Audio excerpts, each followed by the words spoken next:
Hi, this is Simon Lextrait, and you're listening to the Wasted Hour podcast.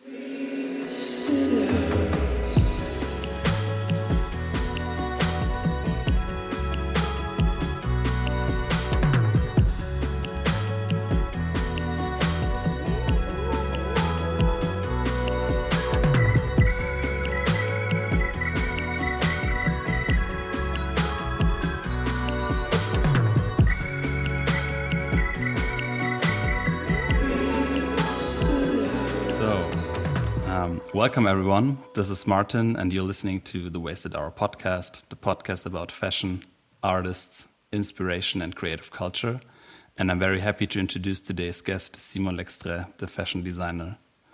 Hi. Hi, the Wasted Hour. Thank you Hi, so Martin. much for taking the time. Thank you so much for taking the time today to talk with me.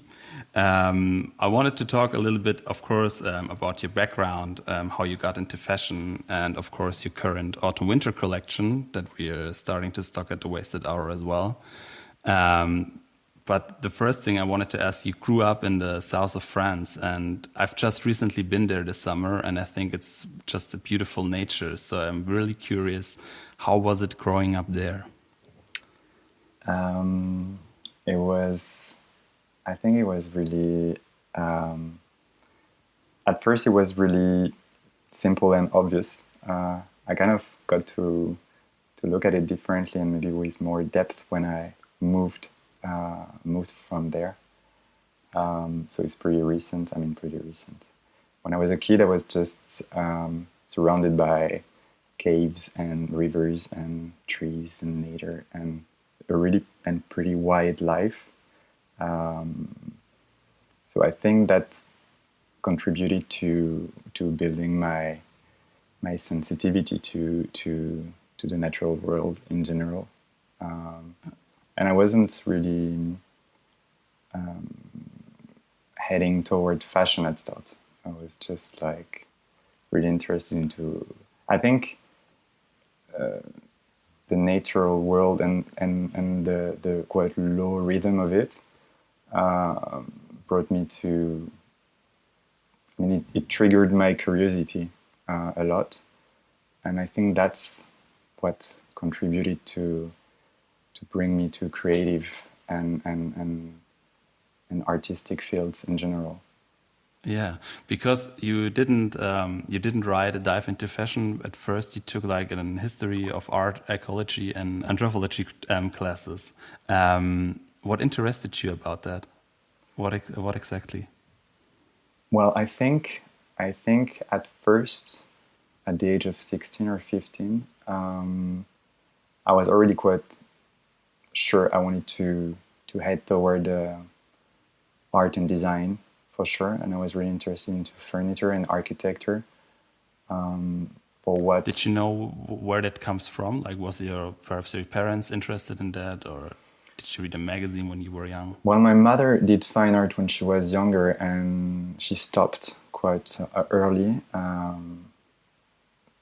don't know, like just life plans changed. And I think she always pushed me to work about to stimulate my creative side, because she is someone creative.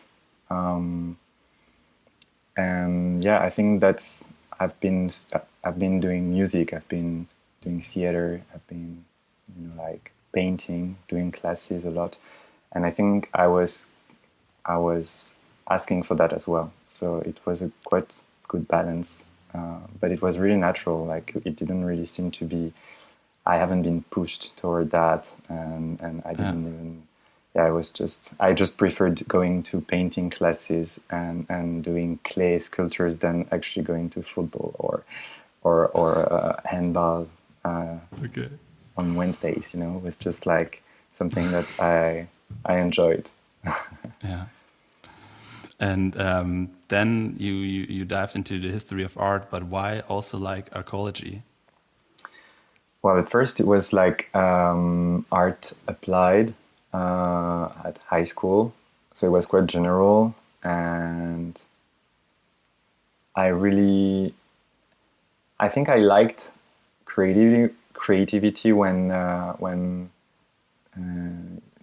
the human being was really in the center place. I mean, it's kind of the basis of all the architecture, clothing, decoration, like a lot of purposes which are human-centered, ergonomic, made for human.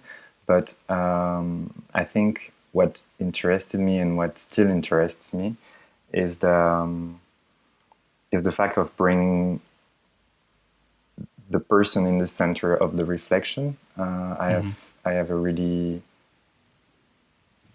I mean, my approach is really centered about looking at people, the way they dress, looking at interactions, at social behaviors, the kind of piece of cloth that we actually prefer to others, what constitutes like a basic wardrobe. Like, it's just something that I was really interested to, and I think that's how the mix between creativity, like the cultural aspect and the natural aspect,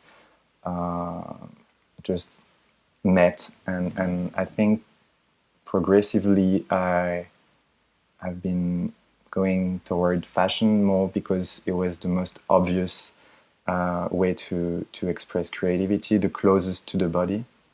And yeah, that's actually how I got closer to this. And on a timeline, or I would say that I quickly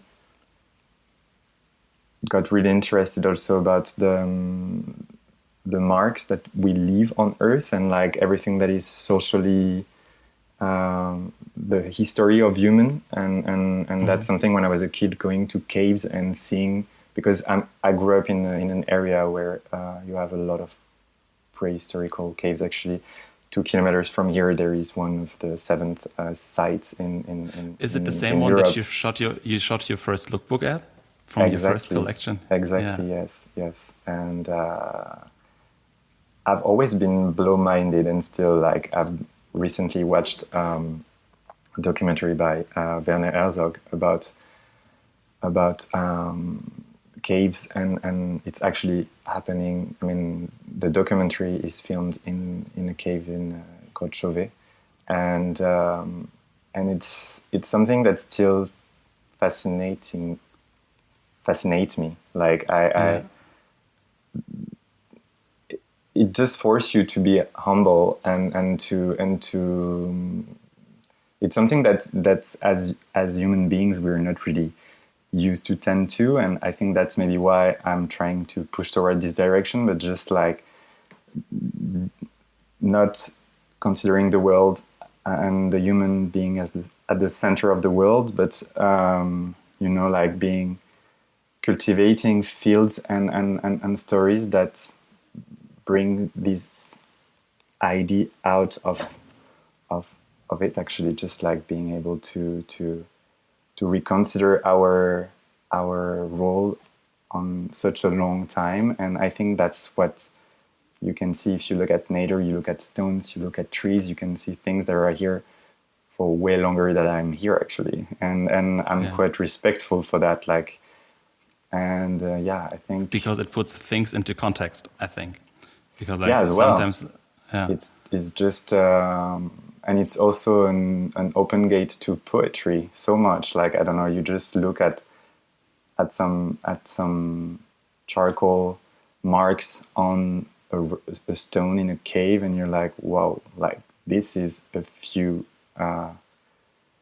like centuries and centuries and centuries and centuries, and like it's so much. It's just irrational, and it just takes you out of your condition. And I think that's something that I think is or at least can be as strong as art. It's just creating a vertige. I don't know how you say that, but like the sensation the listeners can Google it for the Google Translator. It's just like when you're doing climbing and you look down, and like you get this this sensation which just actually basically take you out of the place you are and gets you dizzy. And that's a physical sensation, but I'm really into creating, or actually I am stimulating by this as a psychological sensation. I love this, yes. So I think I kind of find this in art, in culture, like, because it just brings your soul somewhere else. And I don't know why, but this is also something that I feel about, like, archaeology, just being looking at things. When I'm always about climatology is also something that impressed me so much. I'm always like, always, yeah, it's irrational. Yeah, but I think like all of those things you really bring together with your own fashion label, and or at least that's I can totally see when I look at your from the first collection on that you bring all those together. But what initially brought you to starting a fashion label or your own fashion label? I think I was just really thrilled about keeping on telling what I had in my mind, and just not having to compromise too much. I just felt it like I didn't have this project of creating something to make a living, or to create a company or something. No, that was just like a really biographical thing, just something that was really obvious to me. I was just it was a continuity of my studies and my research, and it took a while, but like that's also why studies are done for, you know, like just trying things and getting out of your comfort zone. And the different schools that I've done actually led me to that as well, to know better myself, and to know better my approach. And once it was launched, it would have just been a pity to put it aside and to compromise and just like to come back on Sundays. You know, I was just like Yeah, you willing to wanted do to do it full something. time. Yeah, Yeah. full time forever. How was the reaction to the first collection? Because I think it was autumn winter 17 that you did your first collection, and like I said before, like shot the lookbook in the cave. How was the reaction to that, and how did you present it, or how did you introduce it to other people? It was a bit of in-between project for me, because my first commercialized collection was 2 years later, and at that time I was just done with school, and I was back to the south of France, and I was actually at that time doing things a bit aside my work job, like my side job, and just like it was a bit of an in-between situation, between school and creating the brand, because the brand I created it like 2 years and a half ago. So that was like yeah, the end of 2017. And this collection was a year before. And that's actually that time where I met a few creatives whom I'm still working for actually now. A photographer who is a friend of mine, and yeah, and I think when we met, we discussed about our graduation projects, and he, as a photographer, did something about creating scents from caves, and it was also related to that, and it was a bit of a creative crush, and so yes, at that time that was also about doing research, and this collection was about archaeology in the way that it was really connected to caves and to this really scale of time, which is really extended. And at the same time, I had a lot of references about nuclear sciences in this collection. So I was, I think, already maybe understanding or putting things together and create this contrast between more human-like things, like cultural things, sciences as well, and things that we do not belong to, like geology, topology, archaeology. I mean, archaeology is a science, of course, but it comes from an interest for something that we are not really related to. We're studying things that were here, traces and marks. So Yeah. I have to ask because, like, when we first met, I think in Paris, you were one of the. It was like a year after I started the Wasted Hour, and you were one of the first labels that reached out to me to come to the showroom. And before that, the whole year, it was always for me the other way around. And I think like when we like first met at Palais de Tokyo, where you had your showroom, we really connected, and we were talking about landscapes from the first second as well. But I have to ask because I'm curious, how did you find out about the Wasted Hour in the first place? I think it's when I was living in Berlin for a quite short time, doing an internship at Costas Molcodes, that I got quite into meeting people and knowing people that were doing fashion and creative things in Germany. And a friend of mine told me about your shop later on. And I was like, yeah. And I had also worked, also it was a side job, but I was doing some visual merchandising, and I've been going to cities in West Germany, to Frankfurt and was not, yeah, Hamburg as well. Yeah. And so yes, after on, I was just like referencing a few stores, and I remembered about the one that I got suggested. That was the Wasted Hour. So I reached out. Yeah. The collection that she showed there, it was the Autumn Winter 20 collection, and it's so funny because it arrived today at the office and will be launched like I think tomorrow or the day after tomorrow at the Wasted Hour. So it's just the perfect timing. We're doing this interview today. The first thing that stood out to me as well, because one could say, obviously, as your connection to the nature as well, and with your fashion brand, that you're like that you're also like one of the sustainable labels, but you totally approach it in another way. For me, starting like from the fabrics and the prints and the patterns and the forms and everything. And the first item that really stood out to me was the top and the t-shirt with the flower print on it. Can you tell the listeners how the colors and the print comes together? Well, you said yes that I have a sustainable approach, but it's true that I do not communicate about this so much because when I was in school, I kind of worked like that was my thesis, my bachelor thesis.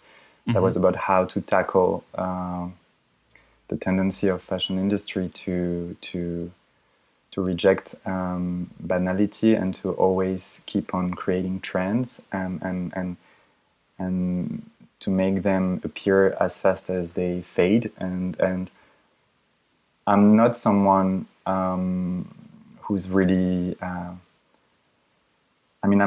I'm not practicing fastness in life. I'm watching things for quite a while. I'm taking time to build things, and that's also why it took me maybe like 2 or 3 years after school to decide that I would really launch the brand. And still, like each collection, it's a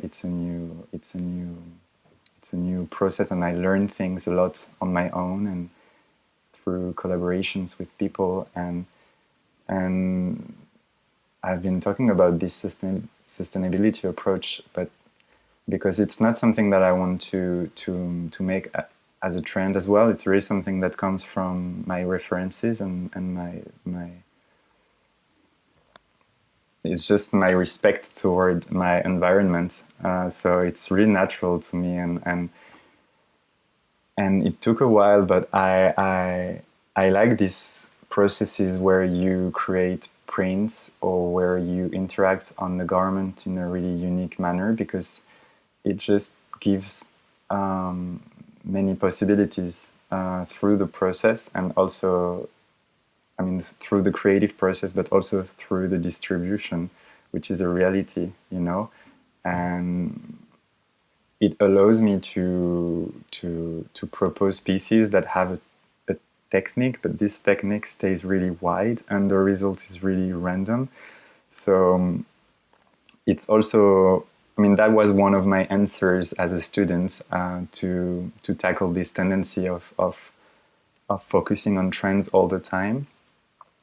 That was to bring the person, the viewer, the wearer, the consumer, everybody, like to bring everyone to reconsider his way of looking at things, and to bring subjectivity. So through proposing pieces that have been made with a process that involves that each piece is different in the end.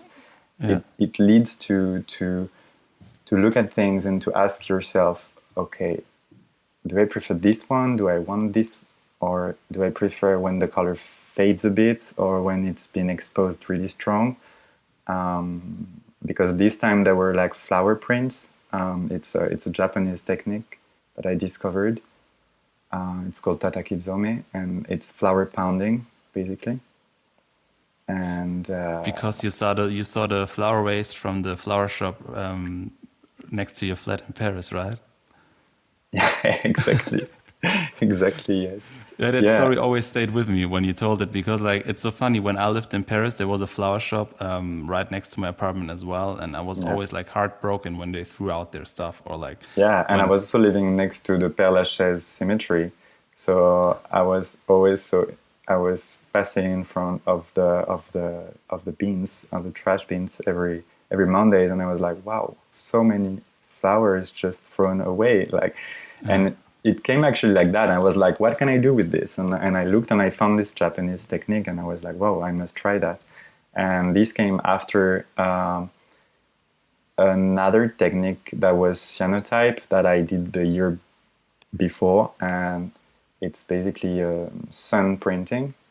And this was also giving different results on each T-shirt because of the recipe of my UV light sensitive mixture, and also the placement of the wheat flowers or all the plants that I could put on, and it was just creating negatives. And that's something that I found out when I was doing research about herborists, and that's the ancestor of photography. So I got really like thrilled by working with this, and it's a different technique, but it has the same result in the way that I can propose pieces that have a story in themselves, and it's not really, I mean, it's ready to wear because of the sizing, but it's not ready to wear in terms of viewing. Like each person can get the piece that they really like, and it's in a way bringing.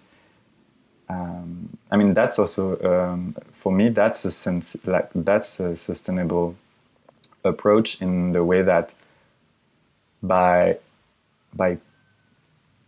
giving the opportunity to someone to choose what they really want, they keep it for a longer time, and they connect with the object, with the garment. And yeah, I mean, sustainability for me is, of course, about the way you produce, where you produce, the way you, all these technical things, but it's also about the connection you have with something, and that you're going to purchase something, but that you're not going to throw it out like 2 days before or 2 days after. Yeah, exactly. The other thing that I want to talk about from this collection is like the shapes and the patterns. What was the inspiration behind that? Well, the shapes I was just collecting. You mean for the Tataki Zome? Yeah. Yeah. I was collecting flowers lately in fields in Ardèche, actually, and I made like compositions for colors, so I could like try to keep a systemic thing where I could compose mix of colors, and then on each T-shirt I could actually have basically a repetition of this, and I was doing it quite randomly in a way that I would let myself organize, and when I would see that it was too structured, or I would just change. And that's also why I was willing to find a balance between something that would stay alike from a piece to another, but at the same time that I would add something a bit different there, and then like I would just change a bit. I don't know, being a bit random, and at the same time controlling this randomness. Yeah, I know. Yeah, it makes like totally sense when you look at it. But it was just like, I'm always fascinated by by this top, and I think it's one of my favorite pieces from the whole autumn winter collection. Yeah, And but I also think, I mean, I this controlled randomness, thing is something that that is following me for years now. And I remember I was in school, and I've been doing something where I could actually wear it in more than 20 ways, because of the placement with zips, snap buttons, closure systems, and stuff like that. And I got really amazed by the simplicity of it and all the possibilities. And it's also, once again, placing the wearer in the position of freedom, of like being able to ask yourself, what do I feel like? What do I want? How do I want to wear it? And I think the less restrained it is, the best it is. And yeah, that's how I approach this. And I'm always trying to find new techniques that I actually like about creating pieces that are different and that are at the same time, techniques that involve this controlled randomness. Yeah. Why is it so important for you to tell a story with each collection? Because like I think each collection of you has like a title, and looking at the lookbook, for me it seems really poetic. And so I was wondering why it's important to you.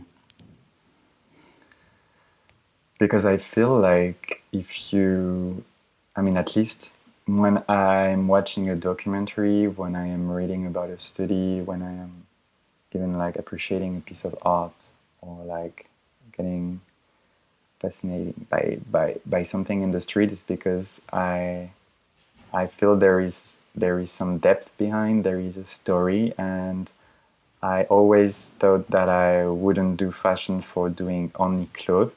And for me, it's really important to, for me, the collection is a result of a process and of a research, of a curiosity, and it's never the other way around.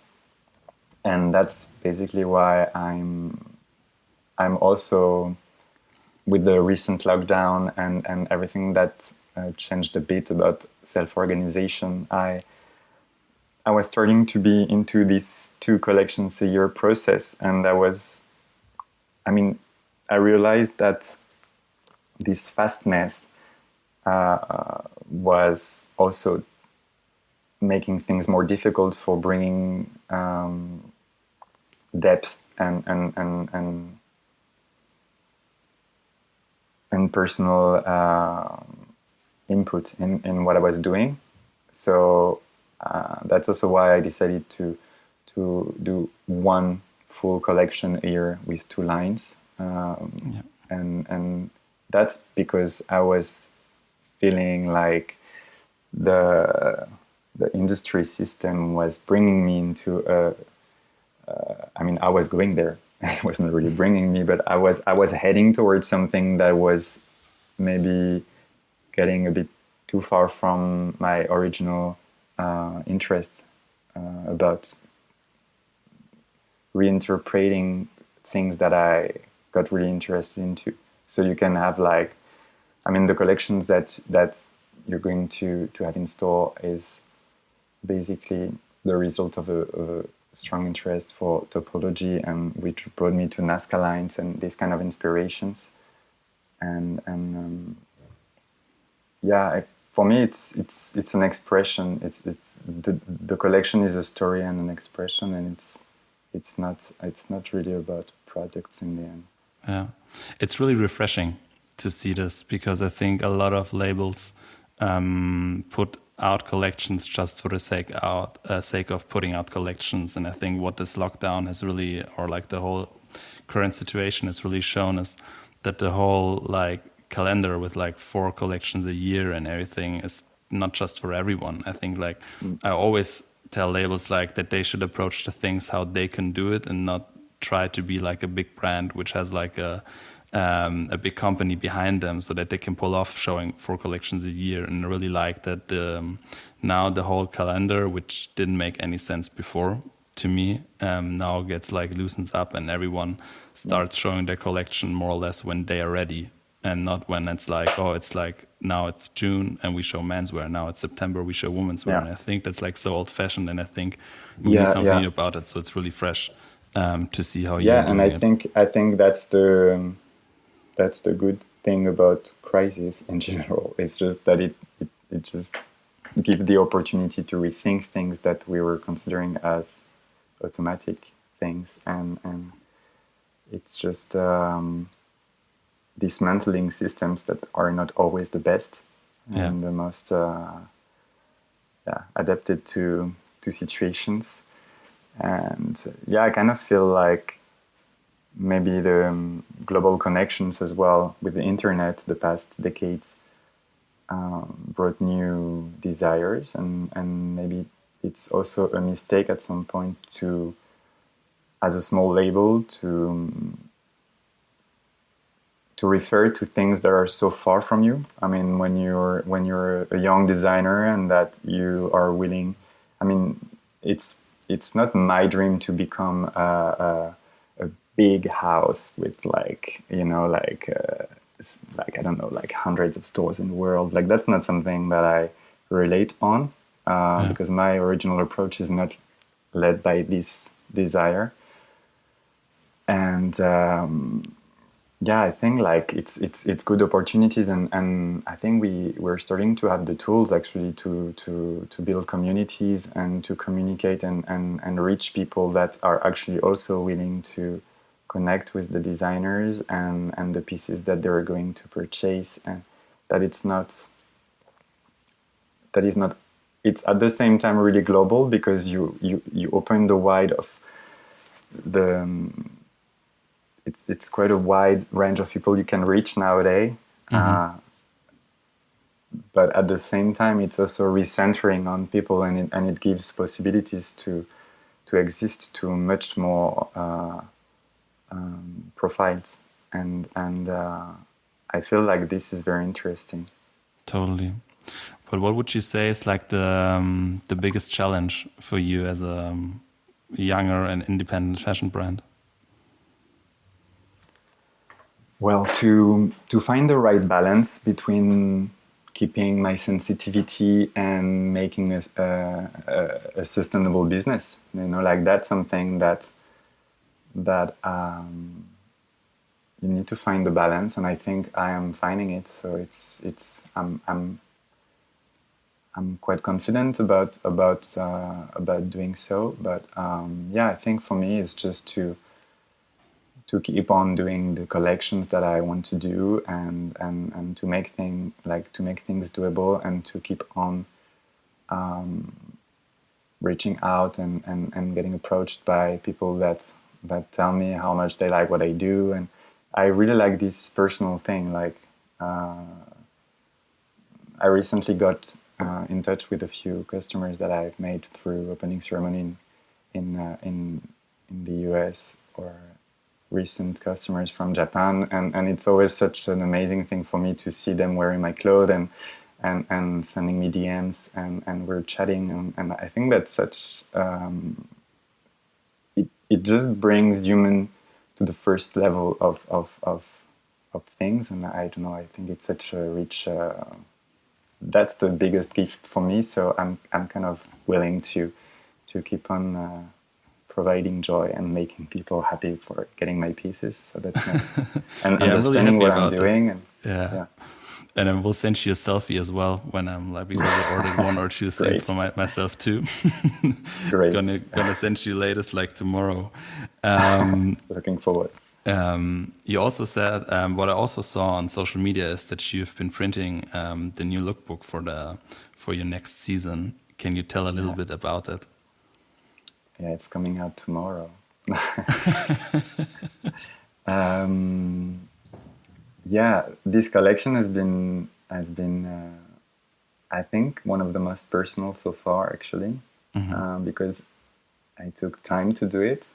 Uh, and yeah, some things that I was thinking got quite legitimated by the crisis that we're having now with the coronavirus. It's weird because I would think that I would be a source of major problems, but in a way, it kind of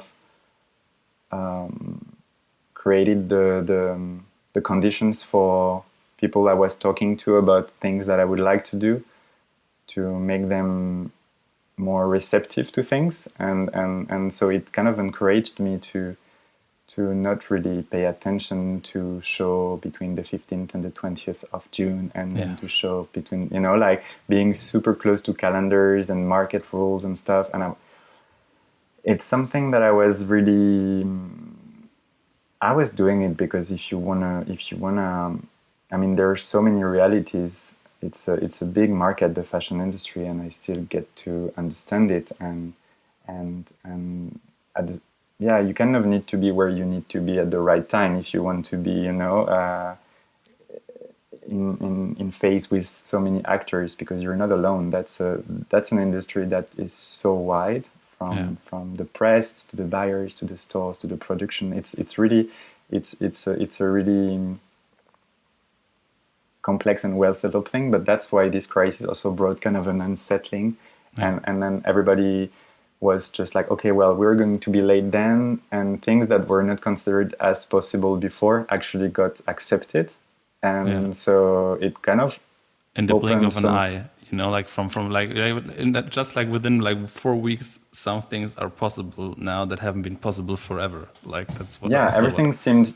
everything seemed frozen, and actually you realize that the world is still on, and like, you're so many brands showed in August, and so many brands even from London showed like 2 weeks ago or something. Like, you're just like, it's just everybody. And I think, I mean, I'm quite happy about that, in a way that I'm sure that so many designers faced the experience of being maybe even more happy of what they released, because it was maybe more personal, because they Yeah. took this week more that they needed to look at things that they've done and being like, no, actually, this is looking much much better, or I prefer this, I put this aside, I should take this back. Things that when you're in a rush, you just cannot. And when you're doing 4 collections a year, you just have to accept that things are not done, and you don't even have time to think about some things. So it's kind of, I'm yeah, I'm quite happy about doing this. I mean, about having been able to do this collection. And this collection was triggered about two things that I discovered.